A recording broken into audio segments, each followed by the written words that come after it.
Welcome to 99 TV. నేను సంజన. మత్తులో ఉండడం అంటే బంధుబాబులకు చాలా ఇష్టం.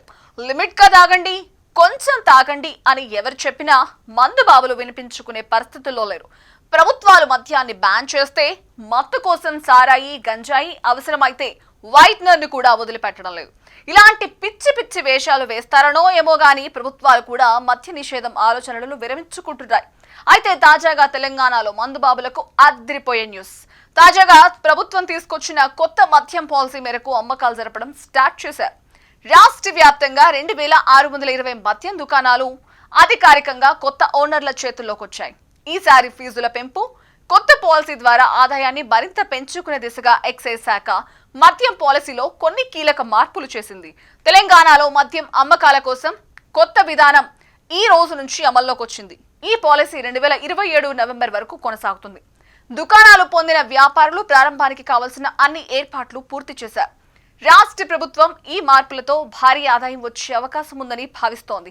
గతంలో అమల్లో ఉన్న మద్యం పాలసీ గడువు పూర్తి కావడంతో ఆ రెండేళ్లలో మద్యం అమ్మకాలు ఊహించిన దానికంటే ఎక్కువయ్యాయి. మొత్తం 724 లక్షల కేసుల లిక్కర్, 960 లక్షల కేసుల బీర్లు అమ్ముడయ్యాయి. ఇక ఈ విక్రయాల విలువ 71,550 కోట్లకు చేరింది. ఈ ఏడాది జనవరి నుంచి నవంబర్ వరకు 29,766 కోట్ల అమ్మకాలు నమోదు కావడం మద్యం ఆదాయ ప్రాముఖ్యతను మరింత స్పష్టంగా చూపించింది. మద్యం రాష్ట్రానికి ప్రధాన ఆదాయ వనరుగా మారింది. మొత్తం అమ్మకాల్లో ప్రభుత్వానికి సుమారు 80% ఆదాయం వచ్చింది. దీనికి తోడు దుకాణాల దరఖాస్తు ఫీజులు, లైసెన్స్ ఫీజులు కూడా ఖజానాకు అదనపు నిధులను అందించాయి.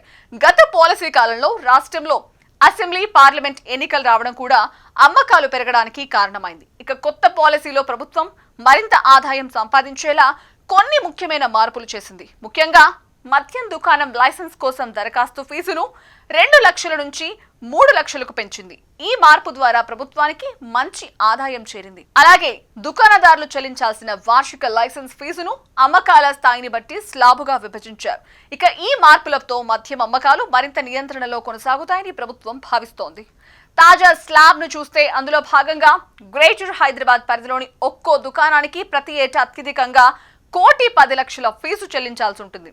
తర్వాతి స్లాబులు 85 లక్షలు, 56 లక్షలు, 55 లక్షలు, 50 లక్షలుగా నిర్ణయించారు. అయితే లైసెన్స్దారులు చెల్లించాల్సిన లైసెన్స్ ఫీజులో 6వ వంతును ఎక్సైజ్ శాఖ ఇప్పటికే వసూలు చేసింది. కొత్త మద్యం పాలసీ తాజాగా ప్రారంభమవగా కొత్తగా లైసెన్స్ దక్కించుకున్న వ్యాపారులు తమ దుకాణాలను కొత్త పాలసీ ప్రకారం ప్రారంభించనున్నారు. కొత్త పాలసీ కాలంలో గ్రామ పంచాయతీ, పరిషత్, మున్సిపాలిటీ, కార్పొరేషన్ ఎన్నికలు జరగనున్నాయి.